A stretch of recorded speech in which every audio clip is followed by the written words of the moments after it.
श्री कृष्ण अपने भक्त के लिए क्या कर सकते हैं, यह हम कल्पना भी नहीं कर सकते।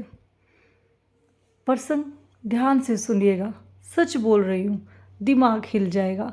और प्रसंग को सुनने के बाद जो भी अनुभव हो कमेंट में ज़रूर लिखना। राधे राधे, जय श्री कृष्ण। महाराष्ट्र में कृष्णा नदी है। कृष्णा नदी के किनारे है कन्हाड़ गाँव। कन्हाड़ गाँव में रहती थी शक्खूबाई। शक्खूबाई वहाँ की वरवधू थी, ब्राह्मण परिवार में रहती थी। शक्खूबाई विट्ठल भगवान की अनन्य भक्त थी, श्री कृष्ण भगवान की। तो शक्खूबाई सिर्फ एक ही नाम जपती रहती थी, विट्ठल विट्ठल विट्ठल विट्ठल विट्ठल विट्ठल। ऐसे ही अपना जीवन गुजार रही थी। इतना नाम जाप करती थी विट्ठल का, लेकिन फिर भी परिस्थिति अनुरूप नहीं थी। परिवार अच्छा नहीं था, सास ससुर अच्छे नहीं थे, ना ही पति अच्छा था। पति खूब मारपीट करता था, सास ससुर भी खूब प्रताड़ित करते थे। खूब परेशान थी, खूब दुखी थी, लेकिन फिर भी एक ही बात जानती थी, विट्ठल विट्ठल विट्ठल विट्ठल। जो भी कर्म उसके हिस्से आया था, अपने कर्म को बड़े अच्छे से निभा रही थी। सिर्फ विट्ठल की धुन में रहती थी, विट्ठल विट्ठल विट्ठल विट्ठल। ऐसे ही समय गुजरता रहता है। शक्खूबाई को एक बात का पता था कि महाभारत के 12वें अध्याय में लिखा हुआ है, समभाव में रहे।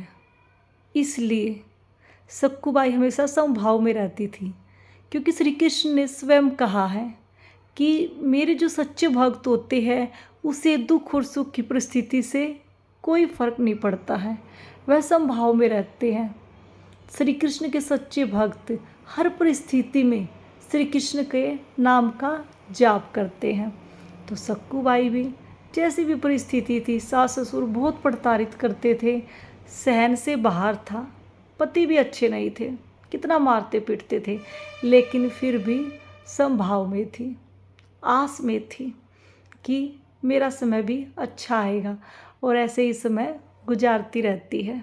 शक्खूबाई एक दिन कृष्णा नदी पर जल भरने के लिए जाती है, तो क्या देखती है कि सब लोग पैरों में घुंघरू बांधे पताकाएं लेके जा रहे हैं और भजन कीर्तन करते हुए जा रहे हैं।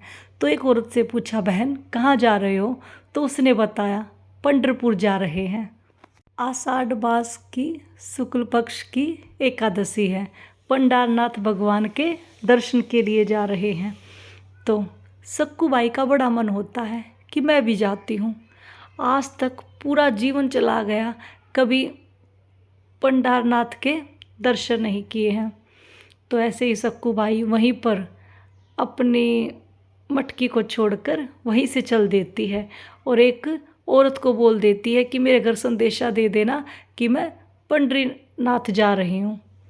तो जैसे ही घर संदेशा जाता है तो सास ससुर और उसके पति आते हैं और जहाँ भी शक्खूबाई मिलती है वहीं से मारपीट करते हुए घर पे ले आते हैं और खूब प्रताड़ित करते हैं। शक्खूबाई को बड़ा दुख होता है, बड़ी परेशान होती है और उन लोगों ने निर्णय लिया कि जब तक पंडरीनाथ का मेला लगेगा 15 दिन तक हम शक्खूबाई को बांध कर रखेंगे, नहीं तो ये फिर भाग जाएगी। तो अब शक्खूबाई को इस बात की चिंता नहीं थी कि उसे प्रताड़ित किया जा रहा है, मारा जा रहा है, खूब लात घूंसे मारे जा रहे थे, इस बात की कोई चिंता नहीं थी।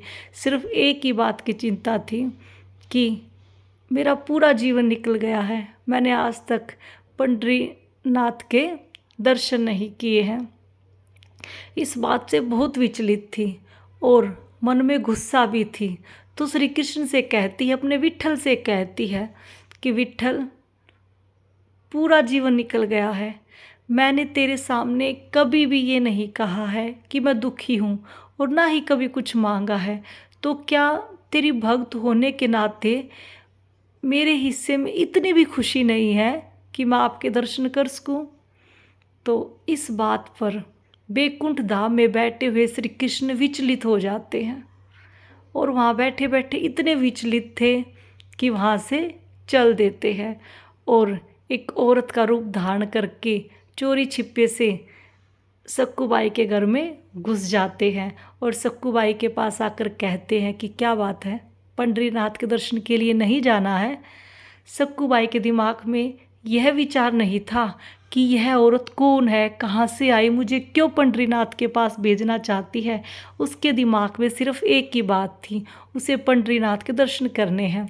तो सक्कूबाई ने कहा हाँ करने हैं, लेकिन मैं तो यहाँ बंधी हुई हूँ, मैं कैसे जाऊँगी, कैसे दर्शन करूँगी। तो इस बात पर वह औरत कहती है कि मैं तुम्हारी जगह बंध जाती हूँ और तुम पंढरीनाथ के दर्शन करके आ जाना।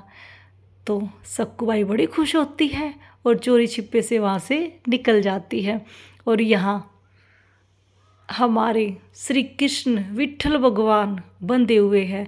अब कई दिन जब बंधे हुए हो जाते हैं तो सक्कूबाई के पति को अपनी पत्नी पर दया आती है कि कई दिन हो गए हैं, इन्होंने खाना नहीं खाया है, कभी भोजन ना करने के कारण इसकी मृत्यु हो जाए और मेरा तो दूसरा विवाह भी नहीं होगा। तो अपनी पत्नी पर दया आती है और जाकर अपनी पत्नी को खोल देता है और भोजन कराता है। फिर उस दिन के बाद साक्षात हमारे विट्ठल भगवान उस घर का सारा कार्य करते हैं, झाड़ू पोछा, भोजन बनाना, कृष्णा नदी से जल भर के लाना, पूरे परिवार की सेवा करना और उन लोगों के ताने सुनना, सब करते हैं। लेकिन जब घर में साक्षात विट्ठल भगवान है और अपने हाथों से भोजन बना रहे हैं तो धीरे धीरे पूरे परिवार की जो सोच थी वह बदलने लग जाती है और ऐसे ही सबका व्यवहार बहुत अच्छा हो जाता है, सब प्रेम से रहने लग जाते हैं। उधर सक्कूबाई पंढरीनाथ के दर्शन करती है और दर्शन करते ही एक ही विचार बना लेती है कि विट्ठल, जब तक मेरा ये शरीर खत्म नहीं होगा तब तक अब मैं पंढरीनाथ के बाहर नहीं जाऊंगी, मैं यहाँ से नहीं जाना चाहती, मैं उस परिवार में नहीं जाना चाहती। तो सक्कूबाई ऐसा विचार बना लेती है और ऐसी पंढरीनाथ की भक्ति में लीन हो जाती है कि कुछ समझना बाकी नहीं था। उधर बैकुंठ धाम में रुक्मिणी जी श्री कृष्ण का इंतजार कर रही थी। अब रुक्मिणी जी समझ चुकी थी कि जब तक यह शरीर को नहीं छोड़ेगी तब तक सक्कूबाई यहाँ से नहीं जाएगी। तो एक दिन भक्ति में लीन होकर सक्कूबाई ऐसी श्री कृष्ण में विलीन हो जाती है कि वह अपने शरीर को त्याग देती है और सक्कूबाई के ससुराल से एक पंडित जी देखते हैं कि यह तो बैकुंठ धाम जा चुकी है और उनका दाह संस्कार कर देते हैं। क्योंकि उस समय फ़ोन की सुविधा नहीं थी कि घर पे फ़ोन किया जाए, गाड़ी की भी सुविधा नहीं थी उस समय। अब ज़्यादा समय तक अगर शरीर को रखा जाएगा तो वह अच्छा नहीं माना जाता, बदबू हो जाती है।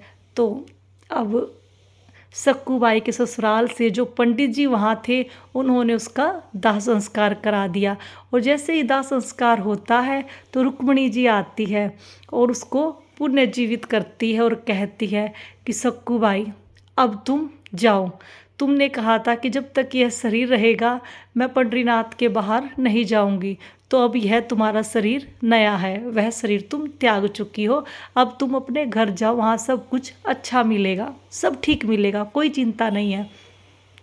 तो सक्कूबाई जैसे ही गांव की सीमा पर पहुंचती है तो कृष्णा नदी पर वही सहेली, वही सखी जिसने उसे वहाँ से आज़ाद कराया था और खुद वहाँ पर बंध गई थी, वह जल भरने के लिए आई थी और कहती है कि अरे सक्कूबाई तुम आ गई, चलो अच्छा है, अब तुम अपने घर जाओ।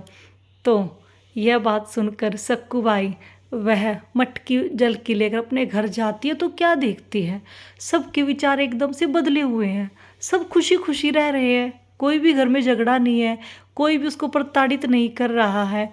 तो यह सब देखकर सक्कूबाई बड़ी खुश होती है कि अरे मेरा परिवार भी अच्छा हो गया है, मुझे भी स्वर्ग जैसा परिवार मिल गया है। तो फिर अगले ही दिन पंडरीनाथ से वह पंडित जी आते हैं जिन्होंने सक्कू भाई का दाह संस्कार किया था, और घर आकर देखते हैं कि सक्कू भाई तो यहीं है, और उसके पति को, ससुर को, सास को बताते हैं कि इसका तो मैंने दाह संस्कार किया पंडरीनाथ में, ऐसा कैसे हो सकता है। तो सब लोग कहते हैं अरे नहीं, ये तो यहीं है, ये कहीं गई ही नहीं है, तो दाह संस्कार कैसे हो गया वहाँ। तो अब पंडित जी कहते हैं कि मैं वहाँ अकेला नहीं था, मेरे साथ बहुत सारे लोग थे, किसी से भी पूछ लो। तो इस बात पर सक्कू बाई के ससुराल वाले सक्कू बाई से पूछते हैं कि क्या बात है, बताओ। फिर सक्कू बाई सारी घटना अपने परिवार को बताती है और कहती है कि रुक्मणी जी ने मुझे पुण्य जीवित किया और कहा कि तुम अपने घर जाओ, अब तुम्हारे घर सब ठीक है, कोई चिंता वाली बात नहीं है। तो पूरा परिवार का रो रो कर बुरा हाल था, सब भाव विभोर हो चुके थे कि स्वयं साक्षात श्री कृष्ण हमारे घर में आए और घर का सारा कार्य किया, हमने उनको कितना प्रताड़ित किया, बांध कर रखा, सारा काम कराया, हम कितने बड़े पापी हैं, हमारा क्या होगा। तो परिवार ऐसे ही पश्चाताप की आग में जल रहा था। सब ने क्षमा याचना मांगी, अपनी बहू से भी क्षमा याचना मांगी कि हमारी बहू कितनी बड़ी भक्त है, जिसके कारण साक्षात श्री कृष्ण हमारे घर में रह कर गए हैं, और अपनी बहू से भी क्षमा याचना करते हैं। और उस दिन के बाद से पूरा परिवार विट्ठल भगवान का अनन्य भक्त है। तो दोस्तों, ऐसे हैं हमारे श्री कृष्ण, जो अपने भक्त पर अगर कोई दुविधा आती है, अगर कोई समस्या आती है, तो अपने भक्त के लिए कुछ भी कार्य करने के लिए तैयार हो जाते हैं। हमारे श्री कृष्ण बिल्कुल शांति से वैकुंठ धाम में नहीं बैठ सकते, अपने भक्त के मान के लिए, सम्मान के लिए कुछ भी, किसी भी हद तक जा सकते हैं। जय श्री कृष्ण।